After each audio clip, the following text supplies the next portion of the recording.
I am indeed alive. I am indeed alive. Versa 2 is like, hey, she's alive!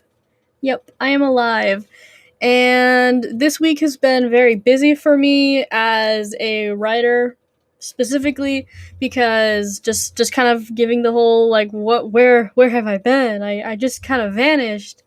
Well, okay, so about a year ago, I started writing. Yep, B. About a year ago, I started writing a book called The Last Human. And about halfway through writing it, I was like, you know what? I want this to be an official book. I want to like try to, make it a really good quality book and then eventually publish it. And so the goal was to have it finished and published by the time by my next birthday, and that was just yesterday. Notice the bees. Yes, I have noticed them. Don't worry. I have noticed the bees.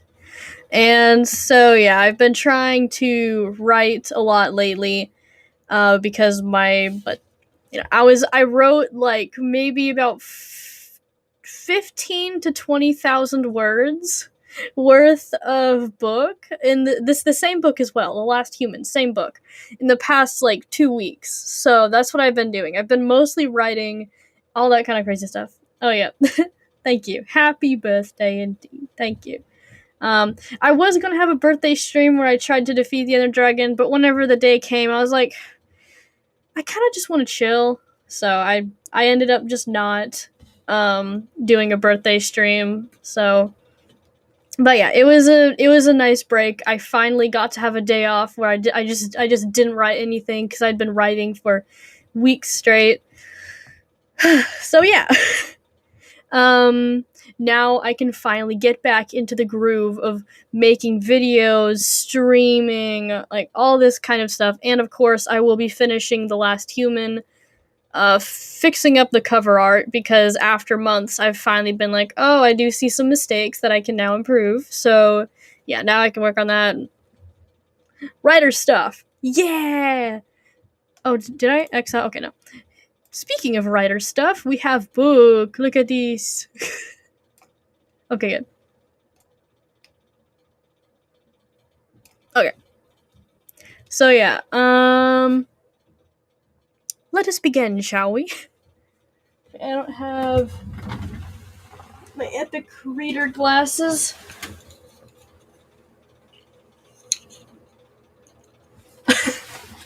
Got my epic reader glasses on. I've been wearing these so much while writing.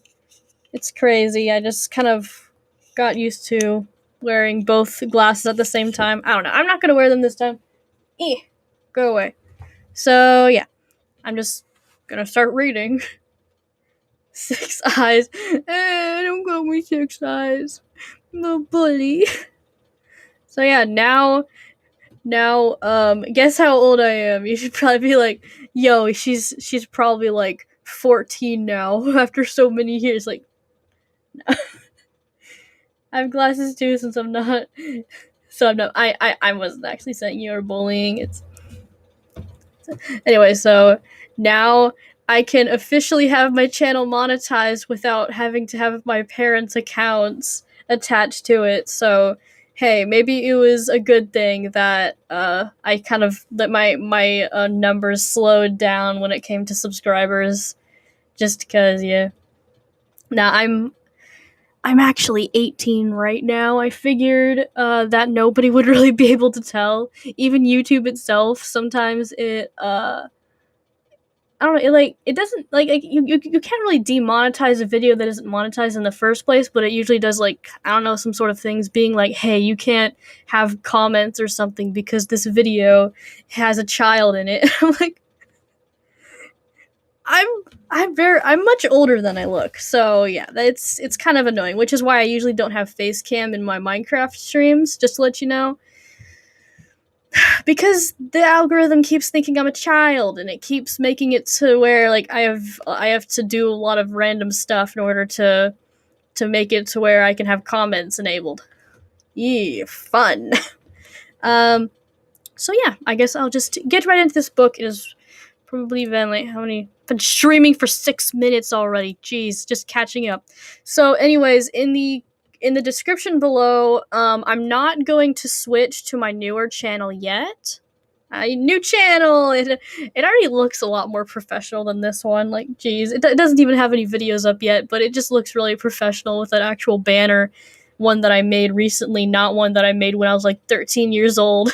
First making my account. That is one I made.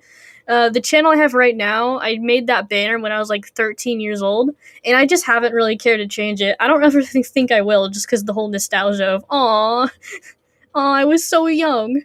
So yeah, don't think I'm gonna change it. Again, the chapter, the words is very far off because there's way more than 669 words. How do I know that? Because I always make sure there's a minimum of 1,000 words for each chapter. It's just how I kept myself writing and stuff. I know I'm so old. Yeah, I'm an adult now. I don't know. I was gonna say I can make adult jokes now, but that isn't really my style. So don't worry, guys. I'm not gonna make adult jokes. Yeah, just kidding. Anyways, so yeah, let us read. Chapter 16. Third person POV. Previously, Null fought for its life to escape the apostrophe. No. Null fought for its life to escape the clutches of the Nether, finding out much more about its own powers and what it was capable of. In the end, the Dark Void being finally makes it through the portal, just in time to escape Herobrine. Herobrine.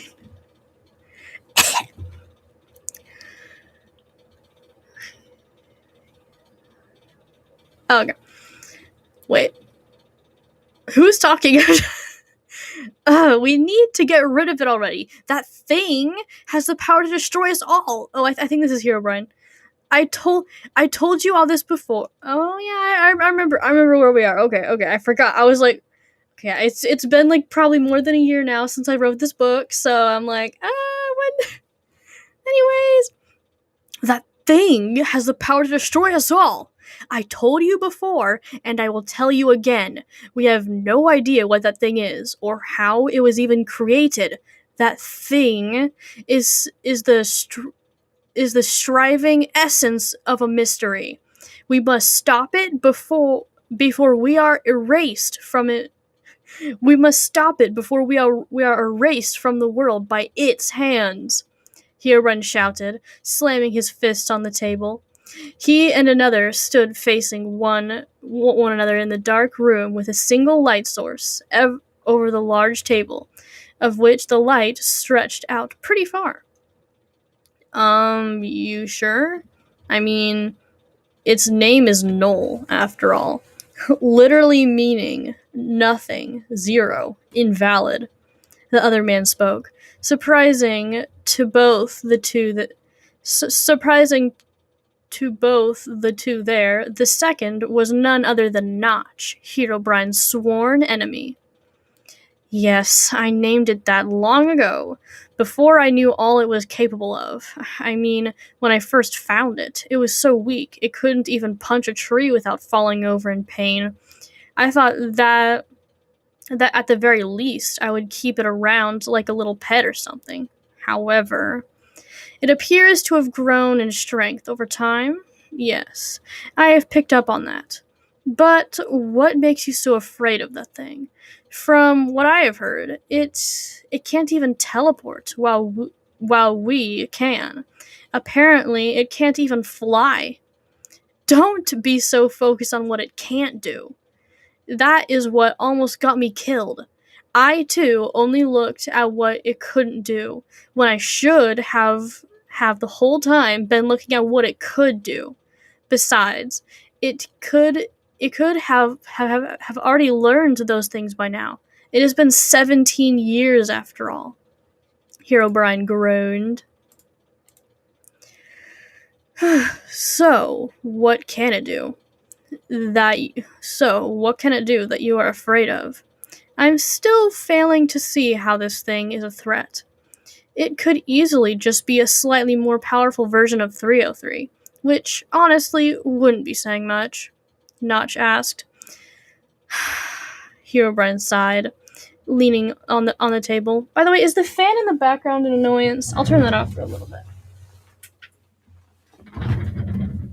I think last time the fan wasn't that much of a problem, but I don't know. I'm pretty terrible with the whole like audio stuff, which is why I usually ask my chat about the audio. So anyways, wow.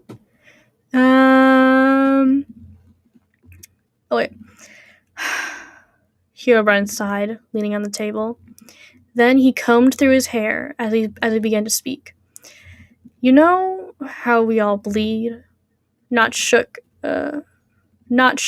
nodded slowly in agreement. Like, I guess I just Notch nodded slowly in agreement. Well, I thought Noel would too. Just like 303. But I just found something stranger. He said, almost as if processing it. Almost in the processing of it alone was painful. You see, Noel doesn't bleed. He earned an almost silent gasp from Notch as he began pondering as well. He can't even die. Herobrine, for the first time in almost 1,000 years, spoke as if he were about to cry out of pure, genuine fear. How is that even possible? Notch questioned. I don't know. Just one of my soldiers managed to stab it straight through the head. I could tell the being felt pain, immense pain, but it still stood up, and it continued showing even more abilities, ones like controlling time itself. It stayed alive, conscious even. After years and years of searching for it, I believe it has completely severed my ability to even pick up on its moving patterns. I couldn't even read its mind. Listen, brother, I need you more than ever to help me. Please. Help me. Herobrine begged. His brother lifted his eyebrow at him. What is in it for me? How can I be sure that this isn't some trap to finally get rid of me? I will stop fighting you. I will stop controlling the monsters. I will change my ways of this for this. I just don't want to die. The fan's good? Nice. I might turn on a little bit, but it was distracting me. I'll stop fighting you. I'll change type because I know now that it is capable of. Because I know now what it is capable of. If you could have any superpower, what would it be? I'm gonna have to think about that. I don't really know. Probably a mixture of flight and invisibility, or both. If I could fly while being invisible, that'd be epic. Because I know now what it is capable of. It might not do, but what? Okay, only one. Probably invincibility, because then I wouldn't have to worry about like dying of anything other than natural causes. Then I could be a superhero and like jump into fires and not have to worry about dying. Okay. I will stop fighting you. I will stop controlling the monsters. I will change my ways for this. I just don't want to die. Because I know now what it is capable of. It might not, but I do. I have seen visions of the possible future where that thing kills me. And exactly where am I in all of this? Just in case you have forgotten, we aren't exactly friends anymore. Notch crossed his arms on the opposite side of the table. Herobrine slowly looked up at him with a saddened expression that changed to stone stiff. Because in that vision, you had already been killed. I'm in. Somewhere else. Ooh. Do-do-do-do. This was before Dream or anything, so that wasn't really what I had in mind, but. The dark void laid down its head and rested. Why did I just put random commas everywhere? I still feel like I use too many commas now, but I'd have I'd have telekinesis because then I could fly by controlling my shoes, and I could have power over people. I could discover their secrets. I'm already sort of decent at kind of being able to, like, not really read people's minds, but, like, usually if I can, like, stare at, like, at their eyes, then I can usually get a really good, like, I don't know, just way of knowing whether they're lying or not. So I already kind of have an automatic lie detector. Okay. So yeah, I just want to make sure I be invincible, just because that's pretty much the basis, the very basis for every superpower would be invincibility, because like almost no other powers would be able to work very well if you didn't have invincibility. So yeah. Somewhere else. Ooh. The dark void laid down, its head resting peacefully on a soft pillow. Oh, okay. That comment wasn't actually bad. I don't know. In an instant, it woke up. Though the being had tried living its life as closely as humans as possible, too many asses as possible, it found sleeping in quite impossible. Slowly, the being sat up in bed and stretched a little before standing up, ready to start the day. The dark void being moseyed along out of the bedroom, past the living quarters, and into the kitchen. The small one-story, one-bathroom. Bedroom. I was like, there aren't bathrooms in Minecraft. Fit the being well as it casually strolled through it. Most of the house was made of oak wood, with some cobblestone and birch wood in there for variation. The dark form opened one of the few chests in the kitchen, reaching in and pulling out some water, down potions, some watered down potions of swiftness. This is what the humans have for breakfast, after all, right? The void being mixed in a couple cocoa beans, making what it presumed to be coffee. It personally didn't like the taste of the beverage, but it was apparently what the humans had before being completely wiped out, and it seemed to help the little throughout the day. It seemed to help out a little throughout the day. The dark form then stepped out to the front door with its cup of coffee and sat in a simple chair in the front porch. There it sat, sipping its morning drink as it watched the rest of the sun rise between the two mountains, which was the only entrance into the valley it took shelter in. So far, it had lasted quite some time without being spotted. It just hoped Herobrine would not turn and look for it there in that peaceful valley. The sun finally rose, and it was time for Noel to get up and do what it had been doing the last 16 to 17 years. Train. Choo choo. Unlike before, when its movements and skill level were closely monitored by Herobrine, the Void was able to practice its own moves, its own style. The being grabbed an old, beaten iron sword, which was leaning against a tree, and swung that around for practice. Comparing its fighting skills to before, its skill level had increased dramatically. The only time Noel was really able to test out its skills, however, was when scouts of Herobrine's managed to find it and attempt to escape to report to their master. Those scouts never made it far. Noel used the sword in its hand skillfully, easily able to toss it to the other and use it just as well with that hand.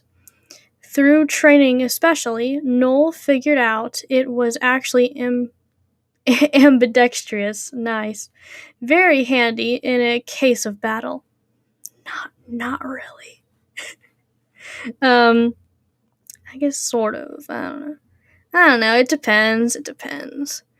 The being fought nothing but a collection of armor stands until it heard some shuffling in the distance. Fearing the worst, it flung its sword like an arrow through the bushes, hearing some gasps, and the sword as a sword flew clear into the distant tree. The void then heard whispering, strange whispering that sounded almost human. The void shifted into fog form and hovered above clear sight to peek behind the bushes. Once it was directly above them, it jumped mid-air for joy when it saw three small humans huddled behind the bush, whispering about something. Noel didn't care what they were talking about. They were alive! The human race still existed. Eagerly, the void being flashed to solid form and dropped down right next to the small humans, managing to pick all three of them up in a big hug. Ah! A girl with red hair screamed. Wait, I don't think it's trying to kill us. A boy with dark brown hair, purple eyes, and strangely resembled Herobrine, except the obvious glasses over his purple pupils, assured everyone. What if it wants to eat us? The youngest boy, who sported an even brighter head of red hair, trembled. Noel hugged all three with scrunched eyes in joy. Finally, it had found some humans, or, in proper terms, they had found it. So yeah, that is chapter 16. We're getting really close to the end. Yay, past the halfway point. Yeah. Probably like pretty much exactly the halfway point. I don't know. Math is gone. Math is dead. Chapter 17. Second person POV. Previously, after lifetime after lifetime, you have revealed the truth to no one. So you were having understandable concerns when you had told Carter, a young boy who was now a young man, all about your long life and your time as Cody. And he took it rather surprisingly, still just thinking it all over in his head as you left, headed for your next target, King Notch. Dun dun dun. You leave the large center building, Town Hall, as soon as you can. It is almost awkward staying in that same place after having finally told someone the truth about your past. Andrea! Wait up! Carter shouts from behind you. You turn around quickly to see him running out to you. What is it? You ask inquisitively. Carter pants for a moment once he caught up, and begins to speak right after. I'm sorry, I was still processing everything. I just have to come with you. I mean, I want to help, he says. You smile a little by the offer, but then frown when you realize what you are up against. Carter, it's too dangerous for you. It's too dangerous for you to come along. I know I will be all right because you take a moment to look around for any snooping eyes. You know. But you aren't able to do what I can do, which is why I had traded my life for you in the first place. You speak much quieter. You clearly don't have a plan then. Not everything requires brute force and fighting.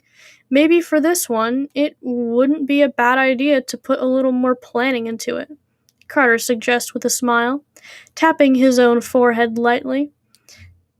Did I? I don't think I spelled that right. I think that was a wrong light. Yeah, I think I did. You think his words over. He does make a valid point. Your last self was much stronger and capable than this one. A one-on-one fight would never end well, especially against someone way more powerful than you. Maybe Carter's idea isn't such a bad one. Makes sense. But don't you still have responsibilities here? What will everyone do without you? You ask. Oh, they should be fine. I'm only here to make sure everything runs smoothly. Besides, I already talked with my second in command, KK, and she said she would be glad to fill in while I was gone. I want to repay you for saving me, I guess. Like, after you died, I wished for so long that I could have done something to save you. I kept imagining all the what ifs and possibilities, and um all the what ifs and possibilities that could have happened in order to save you. Now that you are actually here, right in front of me, looking different for sure, but still same person at heart, I just want to be your friend, I guess.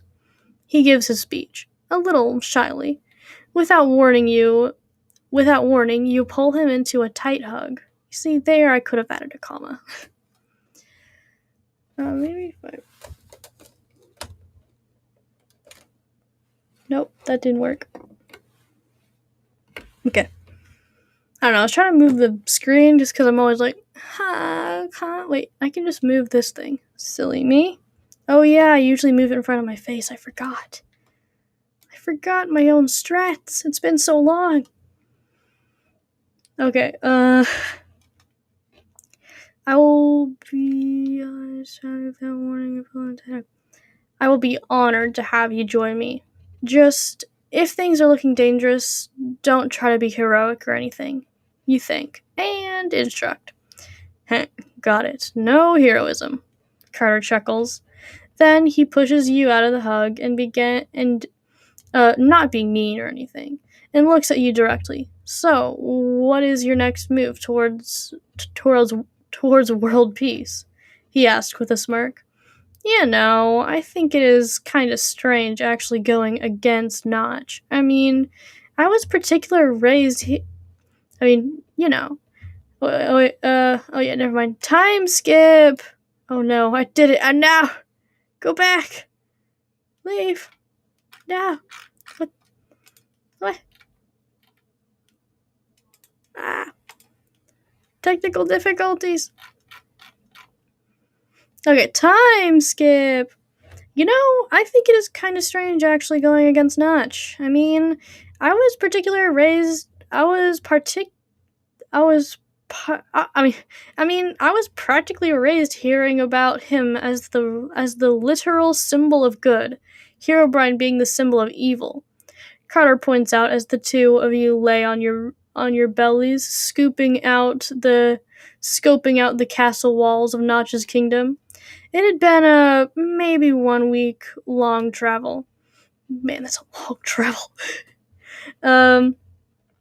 Both of your horses grazed quietly behind you two. Carter had introduced to you to Prince, who was doing well after all these years. The stallion didn't appear to recognize you, however, which had made sense, but still, you had kind of hoped there was some magical connection between the two of you, as is with animals and human stories. Alright, smarty pants, you want to go over the plan again? You tease. He can tell right away and smiles back playfully. It has actually been nice just being able to talk with him along the trip on horseback. Okay, flimsy. Ooh. So, you already know the part where you discuss yourself as a maid and get in, right? You nod, remembering when both you and him had worked that part out. And I'm supposed to wait a few hours before entering myself, giving you hopefully enough time to adjust to the new surroundings. I enter more as a stealthy bandit. At worst, my punishment, if caught, would be prison, which, if anything, would just keep me out of harm's way. Now, I know you wouldn't be able to sneak and Now I know you wouldn't be able to sneak into any potions in yourself. You nod for him to continue in his moment of pause. So I am the one who brings that potion in the castle for you and hide it somewhere only you know to look. What kind of potion was it again? Because the last time I heard someone tried to poison Notch, it only made him bleh. I mean, it only made him belch. Ah, my dyslexia. Ah. It only made him belch. Bleh. Anyways. Oh, it's a special potion I have been putting together for the longest time. I have even managed to enchant it. It wouldn't be strong enough to kill him, but it would either weaken him enough for someone to finish it themselves, or he'd just stay sick for a few centuries before finally dying. You see, this is where another plot hole is, but you won't notice that until later in the story. You explain. Wow, that sounds horrible. Are you sure he deserves it? Does Herobrine deserve it? Pfft. That is an easy question, yes. But he killed tons of people. Well, so did Notch. History has just been written in a way to loop around all that. Remember the Colosseum I mentioned earlier? He pretty much tore families apart for entertainment. If that isn't deserving, then I clearly don't know what is. You end the little debate with that. Carter is silent for a moment as he looks down at the castle with seemingly a new perspective. Wait, special potion? Where is that? Carter asks you. You look around your person instinctively, before remembering you have died a couple times since then, and it is most likely still at your old base. With that journal you had also left for. Right. It has been a while since you have had to think about that hidden place and all its secrets. Oh, your face palm? You face palm in embarrassment. That is the other reason I came here, isn't it? Carter chuckles at your remembering a tiny bit as you scan the horizon even harder than before. We will have to do this tomorrow. My old base isn't too far away, but still would take us a while to go there and back. So I guess we should head that way now? You shrug while still on your belly. Carter does the same. And you both stand to your feet at the same time. You both jump once again on your horses' backs and begin riding westward from the castle. You two had arrived from the southern western direction. Thanks with the nice directions. Like I'm going to remember that. Hey, what exactly is written in that book of yours anyways? Carter asks, after a few minutes of trotting through this simple oak forest. Oh, nothing too much, I guess. Just a bunch of memories, lessons I learned, formulas I put together, documents of the world around me as culture changed. And overall just a lot like some really old diary, I guess. Huh. I bet that would be pretty interesting to mass produce someday. Do you ever plan on telling someone your secret? Maybe when you have accomplished your mission? No, I don't really plan. No, I don't really plan to. Well, I guess I sort of am actually. This secret has been bubbling up for so long. It was like carefully opening the top of a pressure-built volcano when I finally told you. I can only imagine the relief I will finally have when everyone knows. Maybe. Maybe I will even sell the book. It would be a great thing for all those who want to really know what has happened in the past. Do you have any plans for once you have completed your goal? Or are you just going to let whoever take control again from what you left behind and remake what you want to destroy all over again? Will Protag Yes. Oh no, protag in maid dressed. Oh. Um, do you have any plans with the goal? Are you just going to let whoever take control again from what you left behind and remake what you destroy all over again? Crash you there, you think for a moment, calling some of the old ideas you once thought you two wondering about the same thing. I'm pretty pointless just to kill a king and expect everything to go well from there. It won't be easy. That I know for sure. But I hope to bring all the different kingdoms together and create some sort of democratic system or something, so there won't be any more bad rulers ever again. At least that is my hope. If something ever does go wrong, then I guess I will just have to go back and fix it. You answer. Go back from where? Are you just going to retire or something? I guess. There is a nice little mountain range I found a while ago. In a little pocket of those mountains is a small, very peaceful valley. I hope to be able to go back there someday and live out my time there. Maybe even finally die of old age? Maybe. Maybe that is how I pass permanently. I have never been able to test it, however, but maybe it is how I will end my story. You answer with a peace washing over you that surprises Carter. Never before has he met someone like you, someone who has lived so long that they have pretty much seen everything, that their end goal after everything else is to just die permanently. It sounds a little sad at first, but then again, immortals, including you, really never get their chance at simply passing away. You two finally make it to your old base as the sun is slowly beginning to set over the tree line, casting pink and orange light everywhere. The two of you find a simple, beaten down old wooden shack in the middle of the forest. Absolutely nothing around to signify it as a landmark. Man. The oxygen. Against the walls. Oh wow. The two of you find us. Wow, I accidentally read ahead. Oops. Okay, orange light everywhere. Outside the entrance are two rusted iron golems sitting with their backs against the wall, absolutely lifeless, still awaiting their master's commands.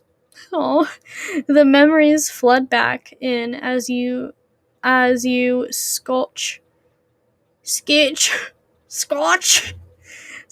between the two iron husks in order to enter through the remains of an old wooden door. Carter follows closely behind, looking even more uneasy than you. Okay, so this is one of the places where I died. So don't freak out if you find a body. You trail off once you yourself see an old skeleton laying on the floor across the room from you. The skeleton wears a worn version of your old rival's tunic and trousers. That must be where he died. You, however, can't find your own body. Remembering back, you never have seen your previous self in any state other than alive, but you were still pretty sure there had to be some corpse somewhere. Maybe it just vanished when you died? Hey, random question, but what happened to my body after I died? To my body. Hey, random question. What happened to my body after I died? Carter's eyes snapped from the dead body on the floor to you in a hurry. You were buried. Why? He asked as he was having a hard time keeping his eyes off the skeleton. Oh, I'm just wondering if it vanished or anything, because, well, my older self skeleton clearly isn't here. You point out, suggesting to Carter, that there should be something right next to an old desk, which you quickly move over to grab the series of journals, important and pointless important and pointless. Oh yeah, just the journal is both important and pointless. To shove into your inventory. Oh my gosh, inventories finally exist? Wow. So, that skeleton right there isn't yours? Carter squeaks. You glance over at it and see he is still looking at your rival's skeleton. No, that was the man who killed me. It was kind of a life for a life situation, you answered plainly. Opening a few drawers in search for that potion. Carter sounds like he is holding back some vomit. You keep looking. You keep looking for that thing. I should probably go check on the horses, he says with a with a sickened waver to his voice. All right, but ditch me now, and you'll never see, and you'll never hear the end of it. You chuckle as he runs up the stairs. You remember your first time seeing dead. Just dead. Okay.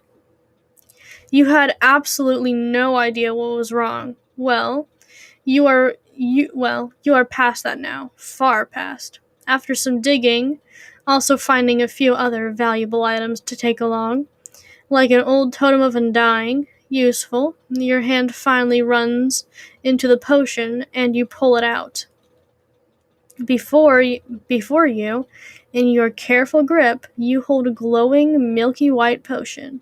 Little waves of enchantment ripple in the liquid, silently testifying just how deadly this thing is. You would try to make it deadlier, bringing yourself up a few levels and spending a few more months perfecting the potion, but you fear you are running out of time already. The immortals are getting restless once again.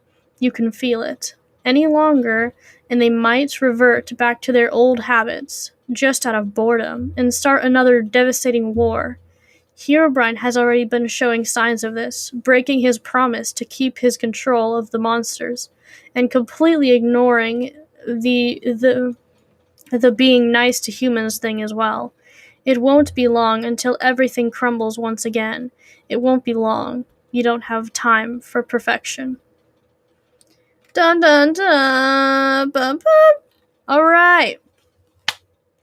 That is chapters 16 and 17. I hope, why is my, wait, never mind, my camera doesn't show that. I was like my camera and there's like a camera there and a thing there, and they both show, one of them shows like my door, and I'm like, heh.